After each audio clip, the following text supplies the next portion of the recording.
Subscribe कीजिए हमारे channel midnight horror cartoon को और साथ ही बेल आइकन को भी दबा के ऑल पे क्लिक कर दीजिए ताकि जब भी मैं कोई नया कार्टून अपलोड करूंगी तो सबसे पहले आप तक वो वीडियो पहुंच जाएगी।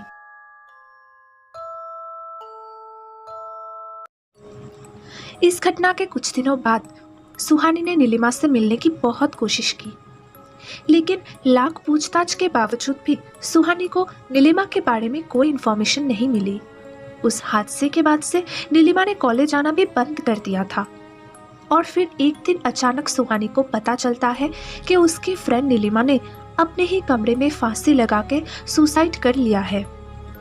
और ये बात मालूम होते ही सुहानी पूरी तरह से टूट चुकी थी, क्योंकि नीलिमा उसकी बेस्ट फ्रेंड जो थी। नीलिमा के मौत से सुहानी को इतना सदमा पहुंचा था कि उस हादसे के बाद से वो ज्यादातर समय अपने घर में ही रहती थी।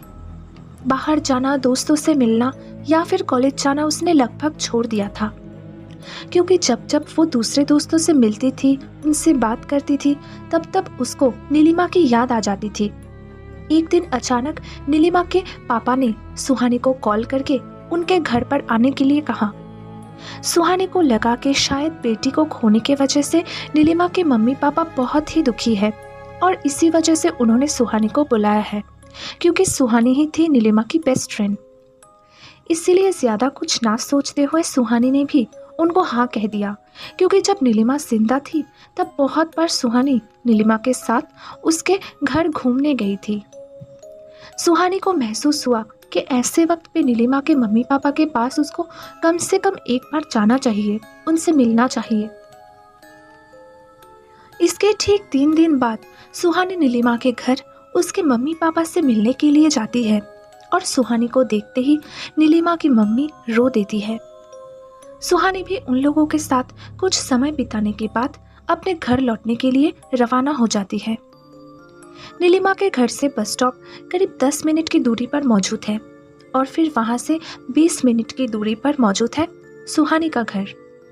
इसीलिए नीलिमा के घर से निकलने के बाद सुहानी बस स्टॉप की तरफ रवाना हो जाती है।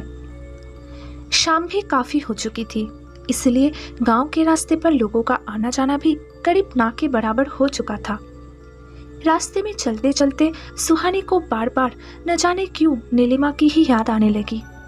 चलते चलते अचानक एक मंदिर के सामने आकर सुहानी रुक जाती है। इसी मंदिर के दाएं तरफ मौजूद है वही जामुन की दरख्त, जिसके नीचे नीलिमा और सूरज ने जहर खाके सुसाइड करने की कोशिश की थी। सुहानी को लगा कि शायद उन दोनों की आत्मा अभी भी इस दरख्त के आसपास भटकती होगी।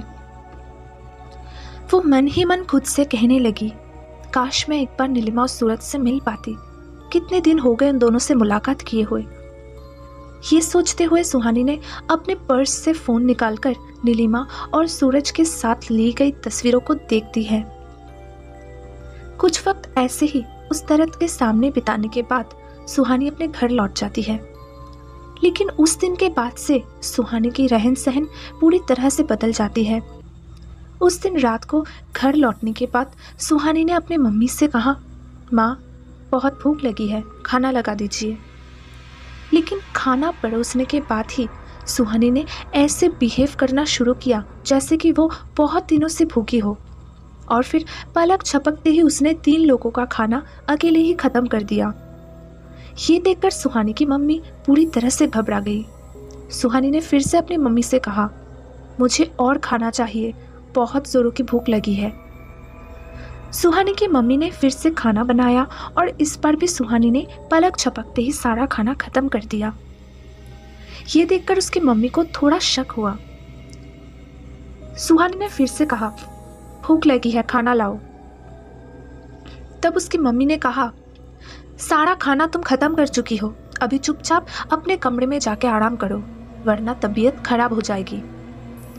ये बात सुनने के बाद सुहानी कुछ देर तक वैसे ही चुपचाप बैठी रहती है और फिर कुछ देर बाद खड़े होकर एकदम से दूसरे आवाज में अपनी मम्मी से कहने लगती है, क्या कहा तूने? तू मुझे खाना खाने से रोकेगी? तेरी इतनी हिम्मत? मुझे गुस्सा मत दिला, जल्दी से मेरे लिए खाना बना के लिया, नहीं तो।